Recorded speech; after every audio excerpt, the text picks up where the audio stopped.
दिल्ली में रविवार को अफगानिस्तान के विदेश मंत्री आमिर खान मुत्ताकी की प्रेस कॉन्फ्रेंस के दौरान तालिबान का झंडा एक बार फिर विवाद में आ गया।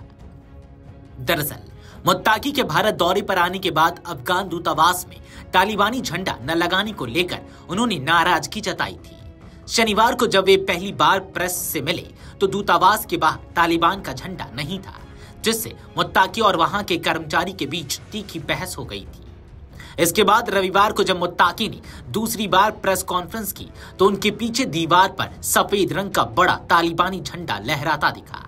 इतना ही नहीं, मेज पर भी छोटे आकार का सफेद झंडा रखा गया था। इस दौरान जब पत्रकारों ने उनसे इस झंडे को लेकर सवाल पूछा तो मुत्ताकी ने साफ कहा, हमने इसी झंडे के नीचे जंग लड़ी थी और जीत हासिल की। यह हमारा राष्ट्रीय प्रतीक है, हमारी पहचान है। भारत में तालिबानी झंडे को लेकर विवाद इसलिए भी बढ़ गया क्योंकि दिल्ली में स्थित अफगान दूतावास अभी तक आधिकारिक रूप से तालिबान सरकार के अधीन नहीं है। दूतावास के पुराने स्टाफ अभी भी पूर्व अशरफ गनी सरकार से जुड़े हुए हैं, जबकि तालिबान चाहता है कि अब उसका झंडा और प्रतिनिधित्व पूरी तरह से मान्यता पाए। जब मुत्ताकी दूतावास पहुंची तो उन्होंने वहां झंडा न देखकर नाराजगी जताई। सूत्रों के मुताबिक मुत्ताकी ने दूतावास कर्मियों से कहा कि अगर यहां अफगानिस्तान का प्रतिनिधित्व हो रहा है तो तालिबान का झंडा क्यों नहीं। बाद में उन्होंने प्रेस कॉन्फ्रेंस में खुद तालिबानी झंडा लगवाया। तालिबान का झंडा पूरी तरह सफेद रंग का होता है, जिस पर काले अक्षरों में इस्लामी शहादा यानी कि धार्मिक उद्देशना लिखी होती है। ला इलाह इला अल्लाह, मोहम्मद रसूल अल्लाह। इसका अर्थ है अल्लाह के सिवा कोई माबूद नहीं और पैगंबर मोहम्मद अल्लाह के रसूल हैं। सफेद रंग पवित्रता और शांति का प्रतीक माना जाता है, जबकि उस पर लिखा संदेश इस्लामी निष्ठा और तालिबानी शासन की विचारधारा को दर्शाता है।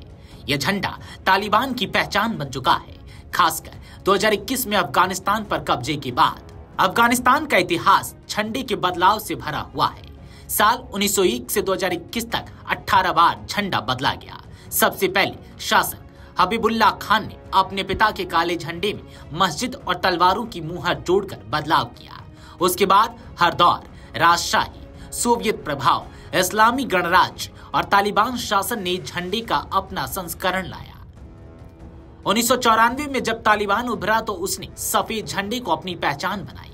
1996 में तालिबान ने काबुल पर कब्जा किया और अफगानिस्तान के इस्लामी अमीरात घोषित करते हुए यही झंडा लहराया।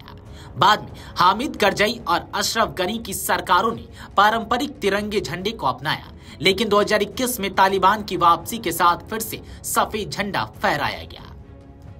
साल 2021 में अमेरिकी और नाटो सेनाओं की वापसी के बाद तालिबान ने तेजी से पूरे देश पर कब्जा करना शुरू किया। कुछ ही हफ्तों में कंधार, हेरात और मजार शरीफ जैसे बड़े शहर उसके नियंत्रण में आ गए। 15 अगस्त 2021 को तालिबान ने काबुल पर कब्जा कर लिया और तत्कालीन राष्ट्रपति अशरफ गनी देश छोड़कर भाग गए।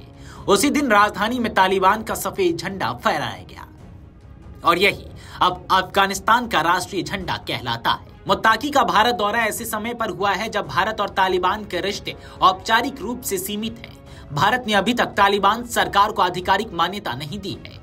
बावजूद इसके दोनों देशों के बीच मानवीय सहायता और आर्थिक संपर्क के जरिए संवाद जारी है। हालांकि दूतावास में तालिबानी झंडे का दिखना नई बहस को जन्म दे रहा है। क्या यह भारत की नीति में बदलाव का संकेत है या सिर्फ मुत्ताकी का प्रतीकात्मक प्रदर्शन? वीडियो डेस्क अमरउजाला.com। अगर आप ये वीडियो YouTube पर देख रहे हैं तो हमारे चैनल को सब्सक्राइब कर बेल आइकन दबाएं और Facebook पर देख रहे हैं तो हमारे पेज को लाइक करें।